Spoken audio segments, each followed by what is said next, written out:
எந்த முறையும் கிடையாது. போதுமா? ஓயாமல் இது கேட்கக்கூடாது. நீங்கள் எனக்கு ரொம்ப தெரிஞ்சதெல்லாம் நீங்கள் கேட்கக்கூடாது. கூட்டணி கிடையாது, தனித்து தான் போட்டிடுவேன். அது நான் என் மக்களை ரொம்ப நேசிக்கிறேன், ரொம்ப நம்புகிறேன். அவங்க நீ நம்பும்போது வாக்கு தரட்டும், அது ஒன்றும் பிரச்சனை இல்லை. யாரோட கூட்டணி சார் நீங்கள் சொல்லுங்கள், நான் போய் சேர்ந்துக்கிறேன். நீங்களே சொல்லுங்கள். கடினம்.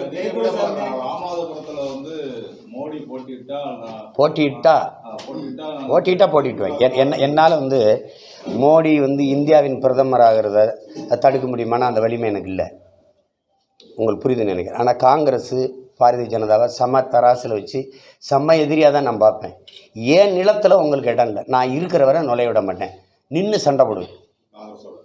காங்கிரஸ் பிஜேபியோட இந்திய கட்சி, இந்த பேசுகிற கட்சி எனக்கு தேசிய கட்சியெல்லாம் பேசுகிறான்ல, தேசியமே இல்லைங்கிறது என் கோட்பாடு. உள்ளே விட மாட்டேன். திராவிட கட்சிகளோட நாங்கள் மோதுறதுங்கிறது அது இங்கே இல்லை சண்டை, உள்ளூர் சண்டை. இவங்களை உள்ளே விட முடியாது.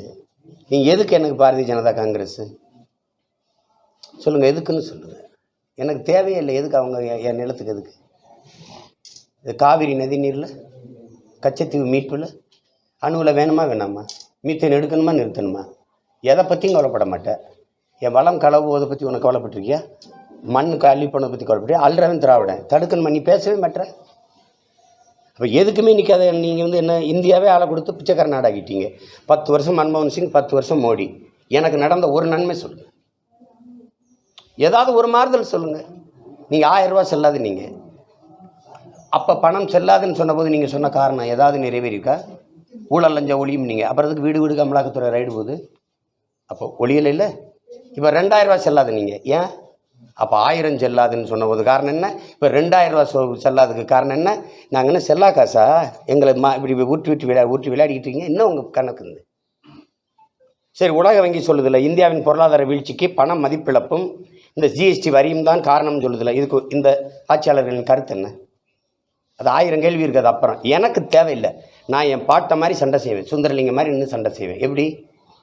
மன்னர் கட்டபொம்மர் கோட்டையை விட்டு வெளியேறிட்ட பிறகு 8 நாள் கோட்டை வாசல்னு ஒரு மகனாக சண்டை செஞ்சார். என்னை தாண்டி தாண்டா நீங்கள் கோட்டையை தொடணும்னு. அப்படி என்னை தாண்டி தான் காங்கிரஸ் பிஜேபி உள்ளே வரணும். அது வராது. சும்மா திமுக பூச்சாண்டி ஆட்டம், மோடி வந்துடுவார், பிஜேபி வந்துடுவார்னு. ஜெஸ் விளையாட்டுக்கு எது கூப்பிட்டு வந்தீங்க? இந்த கேலோ இந்தியாவுக்கு எது கூப்பிட்டு வந்தீங்க? எதிர்கட்சியாக இருக்கும்போது ஹிந்தி தெரியாது போடா, ஆளுங்கட்சியான ஹிந்தி தெரியும் வாடாவா? ஏன் இந்திய விளையாட்டுன்னு வைக்க வேண்டியதானே? கேலோ இந்தியான்னு என்ன? விளையாட்டு இந்தியான்னு வைக்க வேண்டியதானே? இந்திய விளையாட்டு நோக்கி எது கேலோ ஹிந்தி வார்த்தை? இப்போ எல்லாமே நாடகம் போட்டுக்கிட்டு இருந்தால் இப்படி இருங்க. 22 மாநிலத்தை பாரதிய ஜனதா ஆளுது. எந்த மாநில நலத்திட்டத்துக்கு மோடி போயிருக்காரு? எந்த மாநில விளையாட்டுத்துறை அமைச்சரை சந்திச்சிருக்காரு மோடி தமிழ்நாட்டை தவிர? அது ஆங்கிலத்தில் சொன்னால் ஒரு மியூச்சுவல் அண்டர்ஸ்டாண்டிங், தமிழில் சொன்னால் நல்ல புரிந்து உணர்வு. வேறு ஏதாவது சொல்லணுமா?